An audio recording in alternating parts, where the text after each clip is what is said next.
The conjunction of Venus, the moon, and Regulus, the star of the heart. In the heavens of September, as twilight fell upon the earth, three lights gathered in royal conversation. The moon, luminous and tender, Venus, the radiant morning and evening star, and Regulus, the regal heart of Leo, the lion star. This conjunction, fleeting yet eternal in its pattern, was more than a celestial coincidence. It was a renewal of an ancient memory, a reunion of the Queen of Heaven and the King of Stars, framed in the gentle gaze of the silver crescent. Venus, the herald of love and beauty, approached the Regulus, the royal flame of Leo, whose Latin name means the little king. In the lore of ancient astrologers, Regulus was called the Watcher of the North, the heart of the lion, seat of divine authority and noble purpose. When Venus joins Regulus, the ancients read it as the union of love and sovereignty, the celestial marriage of grace and strength, compassion and courage. The moon, as the eternal mirror between the worlds, bore witness to this cosmic coronation. So came September's sign, a sign that beauty and heart return to their rightful throne, that gentleness crowns the lion's pride across the civilizations, Chaldean, Egyptian, Persian, or Moorish. Such conjunctions were sacred convocations, telling those who watched the sky that spirit and matter were again aligned, and that heaven's order was being mirrored upon the earth. And as we navigate toward the end of October, the same divine pattern refines itself in shadow and light, for soon the moon will return as a crescent, slender, 7% illuminated, selling near Venus once more, the crescent and the star, a symbol venerated in temples from Sumer to Egypt, from Carthage to Byzantium, shall appear again on the western horizon just after sunset, as the veil of dusk deepens. Astronomically, this vision is expected around October 29th or 30th, when the moon silver embraces Venus in the twilight sky. This image, the crescent holding the star, is one of humanity's oldest celestial emblems. In Sumer, it was Inanna and the sacred bull's horns. In Babylon, it was Ishtar, the light of evening. In Kemet, Venus was the eye of Het, Heru, the radiant daughter of Ra.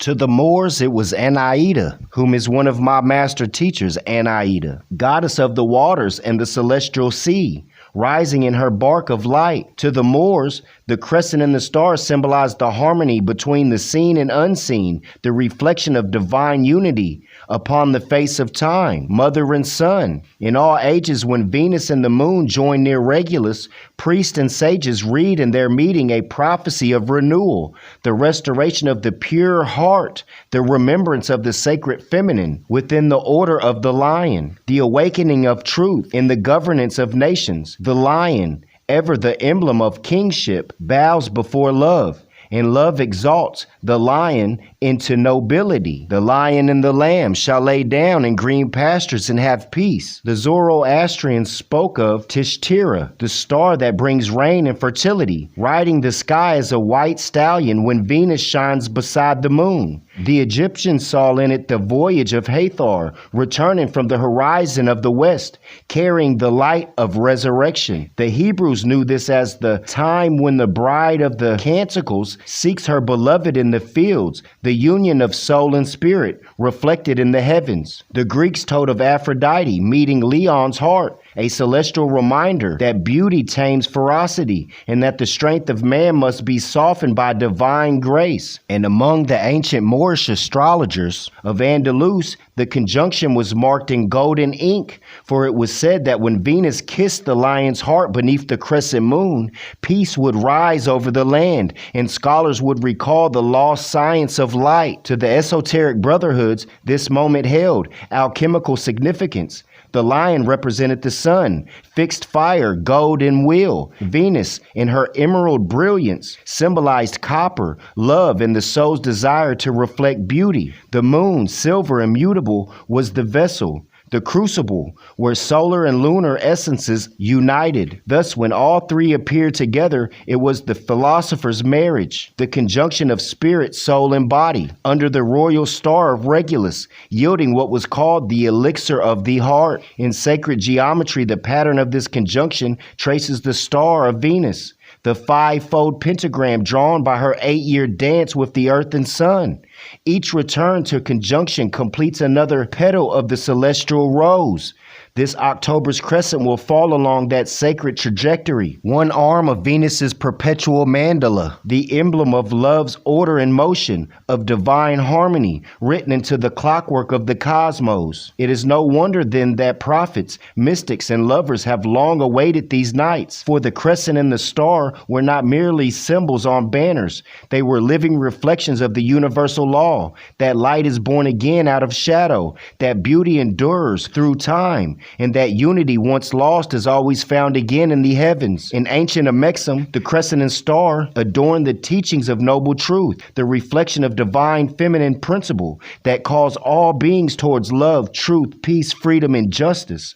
The moon, they said, governs the water of emotions, the tides of mind. Venus governs the law of attraction and the rhythm of harmony, and Regulus, the lion's heart, rules over noble action, the just deed performed in the name of love. When these three converge, humanity is reminded of its higher origin, to govern the self with compassion and to love and balance with truth. In the sacred writings of Persia, such alignments were seen as celestial invitations to restore order within. The king, who watched Venus rise beside the moon, was reminded that his rule must be tempered by mercy. Poets called this meeting the Nika al-Sama, the marriage of the heavens. In Kemet, the priest of Dendera recorded that when the eyes of the morning meets the lion, the flood waters would bless the Nile, and Ma'at, the law of truth, would again prevail. So as this October crescent nears at 7% illumination, the heavens again repeat this eternal instruction